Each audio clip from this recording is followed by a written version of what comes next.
Now, President Barack Obama has made his plan to avert the fiscal cliff very clear. He wants to raise taxes now. And by the way, he'll get back to us with how exactly he intends to cut spending later. And that is why Speaker of the House John Boehner told reporters today that, quote, no substantive progress has been made on reaching a deal. But the reason why the White House is being so evasive when it comes to curbing Washington's spending spree is because President Obama has no interest in reducing the size of the federal government. And like so many Democrats before him, well, now he's dangling the prospect of future budget cuts in the hopes that Republicans will take the bait. Now, with that in mind, it's important to remember the words of President Ronald Reagan. He wrote them in his own autobiography, and he described in great detail a deal that he struck with Democrats in the 1980s. The terms of the agreement: Democrats promised $3 in spending cuts for every dollar of taxes that were increased. Well, unfortunately, the tax hikes came first, but as Reagan later wrote, quote, the Democrats reneged on their pledge, and we never got those cuts. Now, perhaps that's why some on the right are crying foul about the secrecy surrounding these modern-day negotiations. The only thing these secret talks have produced is a government that skips from one crisis to the next. All of this secrecy allows the president to petition himself, frankly, as being in favor of a balanced plan. That's what he says. I favor a balanced plan.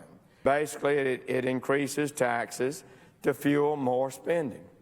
That's what the plan did. The White House isn't planning to raise taxes to reduce the deficit, raise taxes under their plan to expand government. And that's not acceptable.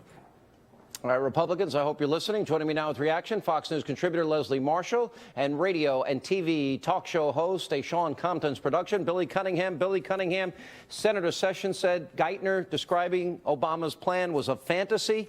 Mitch McConnell laughed out loud when it was given. It was so one-sided. And our own Charles Krauthammer said this is not a bad deal, it's an insulting deal. Sean Hannity, 30 years ago, Reagan O'Neill sandbagged. 10 years later, Bush 41, read my lips, no new taxes. Congressman Jim Wright, Speaker of the House, sandbagged. Bush 41 got unelected. I guarantee you, a year and a half ago, you might recall, Ryan gives an actual budget. It is passed by the House, and then Obama invites him in. He insulted Ryan, insulted the Democrats, called Ryan unpatriotic, then went on the campaign trail, and he gets elected by 51% of the vote. Mark my words, Sean Hannity, if the Republicans cave this time, they're going to get the same results that Reagan got and Bush 41 got, which means tax increases and no spending cuts. Nobody believes that, but maybe Leslie Marshall. Leslie Marshall? Why not? Why not? Wait a minute. We have a spending problem.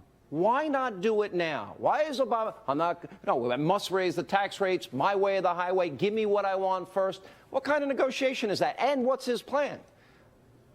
Well, I don't think it is a my way or the highway. And Bill, sorry, I know that you love to look at my green eyes in person, that I'm in L.A. today. Sorry about that. But, hey, listen, if we're going to look back 30 years to when we had a different Congress, a different president, a different America and demographic of America and the American voter, that I think is crazy. The president has agreed to cuts, which, by the way, is going to hurt me personally because my husband's a doctor. And we're talking $400 billion in Medicare cuts.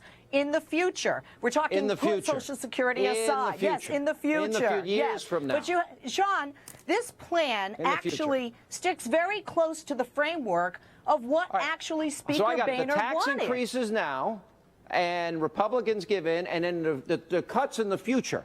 That's what's going to happen. This is a unicorn budget. It doesn't exist. He's campaigning right now. He's doing a victory lap all over the country. He ought to be with Boehner talking John. I tell you, I saw the movie Lincoln a few days ago. Leslie Marshall, you ought to see it. He did what was right, Lincoln did, and not what was popular. Of course, 98% want to raise taxes on the 2%. Right now, Boehner's got to do what's right and not what's popular. Boehner, you know Boehner. Boehner has, and the Republicans have a big weapon here, although the president is trying to get unilateral, take away the constitutional authority of Congress and wants to be able to raise the debt ceiling, Billy Cunningham, which we're coming up again against 16.3 Sean Hannity, what's wrong with the fiscal cliff that Obama designed? This is Obama's fiscal cliff. If the Republicans cave, we're going to have a fiscal cliff in about 3 or 4 years. That's going to be the Grand Canyon. We're going to go collapsing. It's going to be awful. I agree with you. We got to right now fight like warrior poets, like William of Wallace and Braveheart. Tear out my guts. Fight for America. We can win it in the next 30 days. I'm with you, mate. All right. Leslie, seriously, why can't we have some significant spending cuts now? The president said first of all, he said he only wanted $800 billion when he was running. Now he's doubled it. But there's no cuts. Are you saying that government can't find waste, fraud, abuse, and cut back on their intoxication and power grab with spending? Well, I agree that Medicare is one program that has a lot of fraud. And quite frankly, the president has been very clear that there are going to be two sides, When? Republicans and When are we Democrats, are gonna going get to it? have to suck it up. But what you When? guys call caving in, I call compromise. Even Congressman Cole Republicans said, compromise, listen, we are caved, not and violating what is our tax Obama giving pledge if here? we let something expire at the end of the year. Future spending cuts that'll be non-existent, Billy Cunningham. Sean Hannity, here's No, they the won't be moment. non-existent. We've got to fight for the future of our nation. If the Republicans collapse, they're going to be primaried, and guess what? They're going to be gone. I agree with you. All right, guys, good to see you. It's not, as Charles Krauthammer said, it's an insulting deal. Mr. President, come to the table and put forward a real plan to balance the budget and stop stealing from our kids.